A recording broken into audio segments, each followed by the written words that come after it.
Hello students, कैसे हैं आप? आई होप कि आप बहुत अच्छे होंगे। और आज हम पढ़ने वाले हैं 12th क्लास केमिस्ट्री का एक मोस्ट इंपोर्टेंट टॉपिक, और वो टॉपिक है टिंडल प्रभाव। और इसके साथ साथ में पढ़ेंगे हम ब्राउनिंग गति। तो पहले मैं आपसे ये कहूंगा कि आप जो है किसी चीज को लिखने से पहले समझना बड़ा जरूरी होता। पहले उस चीज को समझें, लिखने से पहले उस चीज को आप समझें। और अगर आपकी वो चीज समझ में आ गई तो आई होप कि आप जो है उस चीज को अच्छे से अच्छी तरह से लिख सकते हो, पर समझना बड़ा जरूरी है। अगर आपका बिना पढ़े क्वेश्चन भी पेपर में आता है कि भाई पेपर में बिना पढ़े क्वेश्चन आ गया तो कैसे करें उस चीज को, तो एक ही पॉइंट होगा, और वो पॉइंट ये होगा कि आपकी चीज अगर कोई समझ में आया हुई है, कोई टॉपिक समझ में आया है, तो उस टॉपिक से संबंधित आप कुछ भी लिख सकते हो। इसलिए किसी टॉपिक को लिखने से पहले समझना बड़ा जरूरी होगा। और अगर वो टॉपिक समझ में आ गया तो आप अपनी भाषा में अपनी तरह से उसको बना बना कर भी लिख सकते हो। तो मैं शुरू करता हूं टिंडल प्रभाव। ठीक है, पेपरों का इतना टाइम बचा नहीं है कि आप जो है बैठे से बैठे तैयारी कर सको, तो इसीलिए ऐसे ऐसे टॉपिक पढ़ो जो पेपर में आए। तो वो टॉपिक है आपके पास टिंडल प्रभाव। कहूंगा कि समझने की कोशिश करना ठीक से। तो डाल देता हूं मैं हेडिंग टिंडल प्रभाव। क्या हेडिंग है हमारा? टिंडल प्रभाव। ठीक है, चलो देखते हैं फिर क्या होता है ये टिंडल प्रभाव। ठीक है, तो पहले मैं चित्र बना दूं, उसके बाद में लिखते हैं डेफिनेशन। जहां चित्र होता है वहां पर डेफिनेशन चित्र खुद निकालता है। ठीक है, तो देखो सबसे पहले एक लेते हैं कोलाइडी विलयन। कोलाइडी विलयन तो पता ही है ना कि क्या होता है कोलाइडी विलयन। चलो इसकी भी परिभाषा मैं लिखवा दूंगा। ये मैंने एक लेंस बना दिया, उत्तल लेंस, और यहां से मैं डालता हूं प्रकाश पुंज, यानी कि एक लाइट बीम डाल देता हूं मैं यहां से। ये मेरे पास है एक लाइट बीम। ठीक है, ये मैंने यहां पर एक लाइट बीम डाल दिया। ठीक है, डाल दिया, क्योंकि उत्तल लेंस जो होता है वो सारे के सारे प्रकाश किरणों को एक बिंदु पे इकट्ठा कर देता है। और ये चारों तरफ से क्या भरा पड़ा है इसमें? ये भरा रखा है मैंने कोलाइडी विलयन। ठीक है, कोलाइडी विलयन क्या होता है भाई? कितना होता है कोलाइडी कणों का आकार? कोलाइडी विलयन क्या होता है और कितना होता है कणों का आकार? क्या बता सकते हो आप? लगाओ दिमाग में, सोचो कि यार कोलाइडी विलयन के कणों का आकार कितना होता है? बताओ जरा, कितना होता है? कितना होता है? 1 नैनोमीटर से 1000 नैनोमीटर के बीच होता है कोलाइडी कणों का आकार। क्या आपने कहीं कोलाइडी विलयन देखा है? अबे हमारे आसपास में जितनी चीजें होती हैं वो सब कोलाइडी विलयन होती हैं। जैसे कोहरा हो गया, बादल हो गया, ठीक है, जो आप सिरप पीते हो, दवाइयां खाते हो, वो सब क्या है? कोलाइडी विलयन तो होती हैं। आप जिस टूथपेस्ट से दांत मांजते हो वो सब क्या होता है? वो सब का सब कोलाइडी विलयन होता है। पेंट करते हो दीवारों पे, सब क्या कोलाइडी विलयन है। तो हम चारों तरफ कोलाइडी विलयन से घिरे हुए हैं। वैसे ही हमारे पास क्या है? एक ये कोलाइडी विलयन है। ये क्या है हमारे पास? एक कोलाइडी विलयन है। ठीक है, और जब इसमें आपने प्रकाश गुजारा तो आपको जो ये कोलाइडी कण होते हैं, ये वाले कोलाइडी कण, वो ठीक है चमकते हुए नजर आएंगे। ठीक है, अगर इस आप कोलाइडी विलयन में से प्रकाश पुंज गुजारते हो, ये वाला प्रकाश पुंज गुजारते हो, तो जो भी इसके मार्ग में कण आगा वो चमकता हुआ दिखाई देगा। बस यही घटना तो होती है टिंडल प्रभाव। ठीक है, तो एक चीज याद कर लियो, टिंडल प्रभाव में कोलाइडी कणों का आकार कितना होता है भाई? टिंडल प्रभाव में कोलाइडी कणों का आकार कितना होता है? कोलाइडी कणों का आकार होता है 1 नैनोमीटर से 1000 नैनोमीटर। ठीक है, कोलाइडी कणों का आकार कितना होता है? 1 नैनोमीटर से 1000 नैनोमीटर के बीच होता है। ठीक है, 1 नैनोमीटर से 1000 नैनोमीटर के बीच होता है किसका आकार? कोलाइडी कणों का आकार। कोलाइडी विलयन होता क्या है? कोलाइडी विलयन के बारे में अगर बात करूं तो कोलाइडी विलयन जो होता है वो एक विषमांगी मिश्रण होता है, और उसमें कणों का आकार कितना होता है? 1 नैनोमीटर से 1000 नैनोमीटर होता है। ठीक है, अब इसकी परिभाषा क्या है? इसमें लगाना पड़ेगा आपको एक माइक्रोस्कोप। लो साहब, मैंने इसमें एक माइक्रोस्कोप लगा दिया।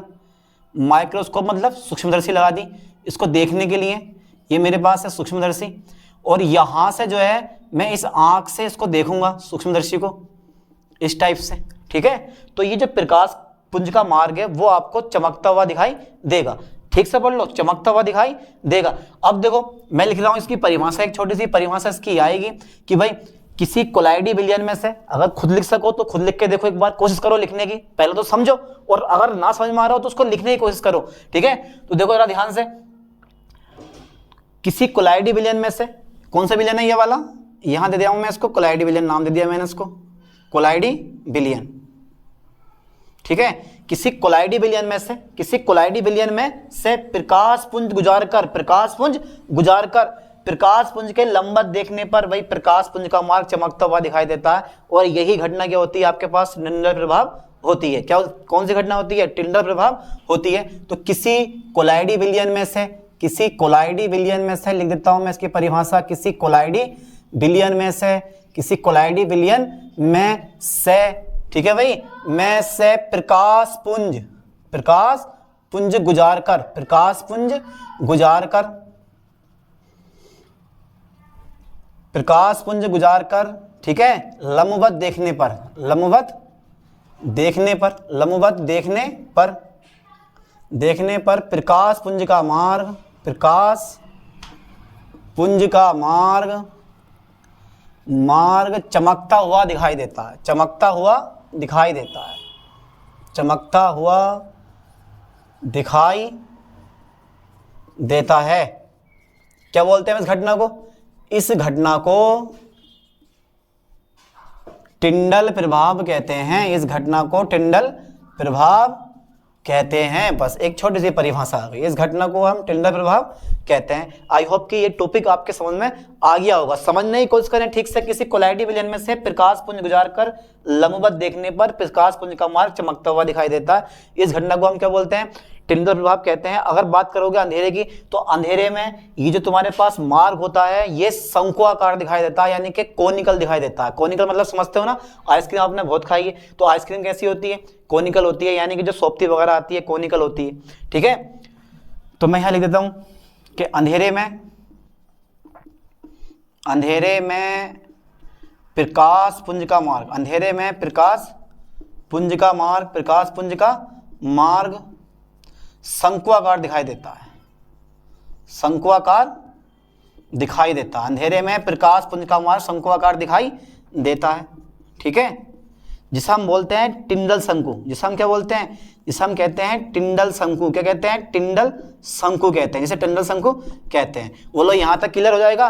क्या कारण होगा कि भाई कोलाइडी विलयन में आपको टिंडल प्रभाव दिखाई देता है? यार क्या कारण होगा कि आपको कोलाइडी विलयन में टिंडल प्रभाव दिखाई देता है? बताओ जरा, सोचो, दिमाग लगाओ कि ऐसा कौन सा कारण है कि यार टिंडल प्रभाव दिखाई देता है। देखो बहुत सारे एग्जाम्पल आपने देखे हैं, जैसे आकाश का रंग नीला होता है, सूर्य जब उगता है और छिपता है तो सूर्य का रंग लाल होता है, और अगर आप समुद्र में देखोगे तो समुद्र का रंग भी आपको नीला दिखाई देता है। ये सब होता है प्रकाश के प्रकीर्णन के कारण, यानी कि कोलाइडी कणों का आकार 1 नैनोमीटर से 1000 नैनोमीटर के बीच होता है, और जो कोलाइडी कण होते हैं वो प्रकाश का प्रकीर्णन कर देते हैं, प्रकाश का प्रकीर्णन कर देते हैं। क्या कर देते हैं? प्रकाश का प्रकीर्णन कर देते हैं। जिस तरह वायुमंडल में धूले कण फैले होते हैं, आयन होते हैं, वो प्रकाश का प्रकीर्णन करते हैं, वैसे के वैसे कोलाइडी कण भी प्रकाश का प्रकीर्णन कर देते हैं, जिस कारण हमें टिंडल प्रभाव दिखाई देता है। मैं ये लिखने वाला हूं, इसका क्या कारण रहेगा, क्या कारण होगा ये टिंडल प्रभाव का?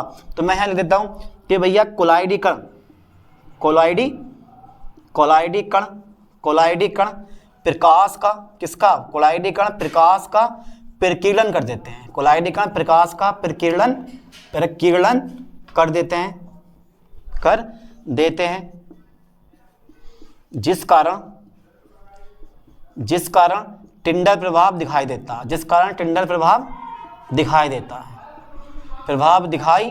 है, ध्यान से सुनते रहना, पूरे का पूरा टॉपिक मैं क्लियर करवा दूंगा। ठीक है, कोलाइडी कण प्रकाश का प्रकीर्णन कर देते हैं, कोलाइडी कण प्रकाश का प्रकीर्णन कर देते हैं, जिस कारण टिंडल प्रभाव आपको दिखाई देता है। अब टिंडल प्रभाव को कौन कौन से कारक प्रभावित कर सकते हैं? जरा सोचो, दिमाग लगाओ। टिंडल प्रभाव को प्रभावित करने वाले ऐसे कौन कौन से कारक होंगे जिसकी वजह से टिंडल प्रभाव, यानी कि जो ये मार्ग है वो ज्यादा चमकेगा या फिर कम चमकेगा? पहला तो मैं लिखवा दूं कि मैंने इसका नाम नहीं लिखा। क्या नाम है इसका? टिंडल शंकु। क्या नाम है इसका? टिंडल शंकु। इसका नाम है टिंडल शंकु। ध्यान देना, इसका नाम क्या है? टिंडल शंकु है। तो कौन कौन से फैक्टर हैं? पहला होता है कणों का आकार। क्या होता है? कणों का आकार। कणों का आकार जितना ज्यादा होगा टिंडल प्रभाव उतना ज्यादा आपको दिखाई देगा, और कणों का आकार जितना कम होता है टिंडल प्रभाव आपको उतना कम दिखाई देगा। यानी कि कोलाइडी कण टिंडल प्रभाव को, कोलाइडी कणों का आकार टिंडल प्रभाव को प्रभावित करता है। दूसरे, प्रकाश की तीव्रता। अगर प्रकाश की तीव्रता हल्की होती है तो टिंडल प्रभाव आपको ज्यादा दिखाई देगा, और अगर प्रकाश की तीव्रता ज्यादा है तो टिंडल प्रभाव आपको कम दिखाई देगा। ठीक है, मैं यहां लिखवा देता हूं, देखो, टिंडल प्रभाव को प्रभावित करने वाले कारक। टिंडल प्रभाव को प्रभावित करने वाले कारक, तो कौन कौन से कारक हैं भाई? तो पहला कारक मैं ले रहा हूं, देखो जरा थोड़ा ध्यान देना, प्रकाश की तीव्रता पर, प्रकाश की तीव्रता, प्रकाश की तीव्रता पर। और दूसरा जो कारक है मेरे पास, और दूसरा कारक होता है कोलाइडी कणों का आकार, कोलाइडी कणों का, कोलाइडी कणों का आकार, कोलाइडी कणों का आकार। तो मैंने ये दो कारक लिए हैं, एक लिया है प्रकाश की तीव्रता और दूसरे लिया है मैंने कोलाइडी कणों का आकार। अब देखो दोनों के दोनों कारक क्या करते हैं, इस टिंडल प्रभाव को प्रभावित करते हैं। तो एक पॉइंट हो रहा था, कहीं आपने टिंडल प्रभाव का एग्जाम्पल देखा है भाई, कहीं आपने टिंडल प्रभाव का एग्जाम्पल देखा है? हाँ देखा है। जब आप थिएटर में मूवी देखने जाते हो तो पीछे से जो लाइट आती है, देखी होगी आपने लाइट, जो पीछे से लाइट आती है जो कि पर्दे पर फोकस पड़ता लाइट का, जिसकी वजह से हमें चित्र दिखाई देते हैं, उसके मार्ग में जितने भी धुले कण हैं वो आपको चमकते हुए दिखाई देंगे। या फिर अंधेरा कमरा है तो अंधेरे कमरे में किसी खिड़की से या फिर छिद्र से आने वाले प्रकाश के मार्ग में हमें धुले कण चमकते हुए दिखाई देते हैं। तो ये सारे एग्जाम्पल होते हैं, ठीक है। तो मैं लिख रहा हूं देखो, तो टिंडल प्रभाव के उदाहरण, टिंडल प्रभाव के उदाहरण। तो जब पहला उदाहरण आता है वो आता है, पहला उदाहरण इसका वो उदाहरण होता है इसका, जैसे अंधेरे कमरे में किसी छिद्र से या फिर खिड़की के मार्ग से आने वाले प्रकाश के मार्ग में धूले कण आपको चमकते हुए दिखाई देते हैं। बस मैं यही लिखने वाला हूं। तो पहला जो एग्जाम्पल है वो यह है कि किसी अंधेरे कमरे में, अंधेरे कमरे में, किसी अंधेरे कमरे में किसी छिद्र से आने वाले, छिद्र से आने वाले प्रकाश के मार्ग में, आने वाले प्रकाश के मार्ग में धूल के कण चमकते हुए दिखाई देते हैं, चमकते हुए दिखाई देते हैं, दिखाई देते हैं। तो बस ये टॉपिक इतना, यानी कि ये टॉपिक इतना पूरा क्लियर हो जाता है। अब पढ़ते हैं ब्राउनी गति। और जो ब्राउनी गति है वो एक मोस्ट इंपोर्टेंट टॉपिक है, और ये टॉपिक भी आप पढ़ लो क्योंकि पेपर में आने वाला क्वेश्चन है, ठीक है। तो मैं डाल देता हूं हेडिंग ब्राउनी गति। तो हेडिंग है मेरा ब्राउनी गति, एक मोस्ट इंपोर्टेंट टॉपिक है। क्या टॉपिक है? ब्राउनी गति, ठीक है।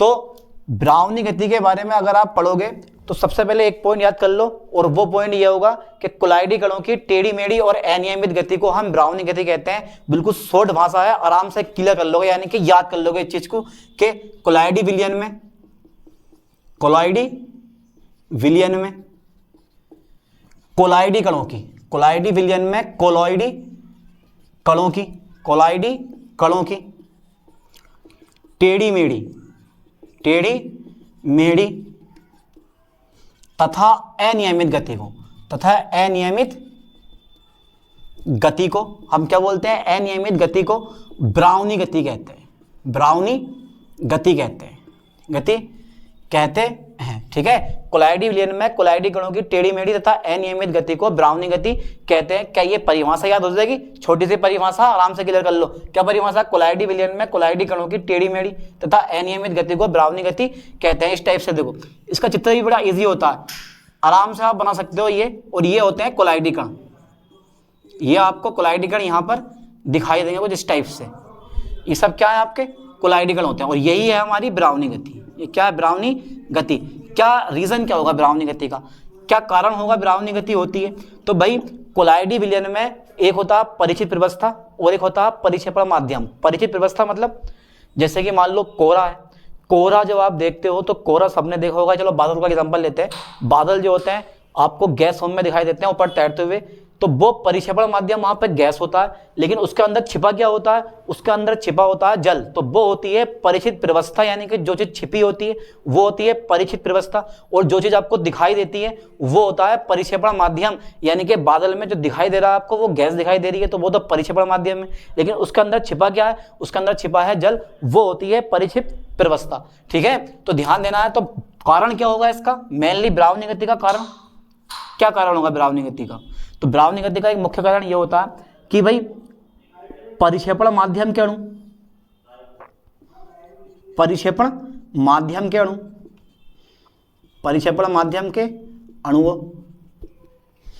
तथा कोलाइडी कण, कोलाइडी कणों की टक्कर के कारण, कोलाइडी कणों की टक्करों के कारण, ठीक है, ब्राउनी गति होती है, ब्राउनी गति होती है, ब्राउनी गति होती है, ठीक है।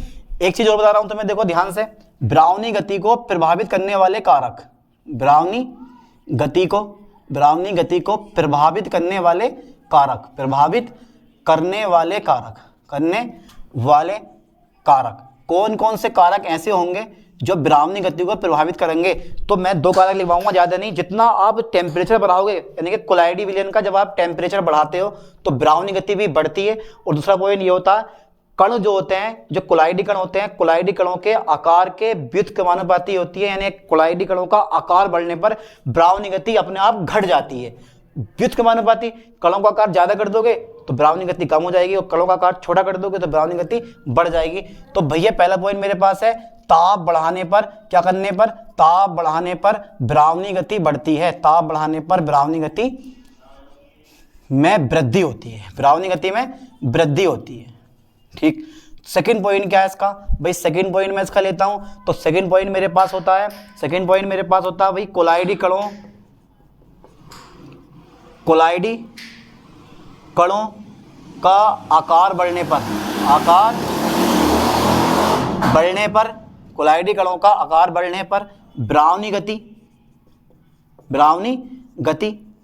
ठीक है, घटती है। तो कोलाइडी कणों का आकार बढ़ने पर ब्राउनी गति घटती है, और एक स्थिति ऐसी आ जाती है जब ब्राउनी गति क्या होती है, बिल्कुल समाप्त हो जाती है। तो बस ब्राउनी गति हो गया और टिंडल प्रभाव हो गया, दोनों टॉपिक मोस्ट इंपोर्टेंट है, इस साल आने वाले क्वेश्चन है। इन टॉपिक को ठीक से पढ़े, ठीक है। और मिलते हैं नेक्स्ट वीडियो में, तब तक के लिए थैंक्स।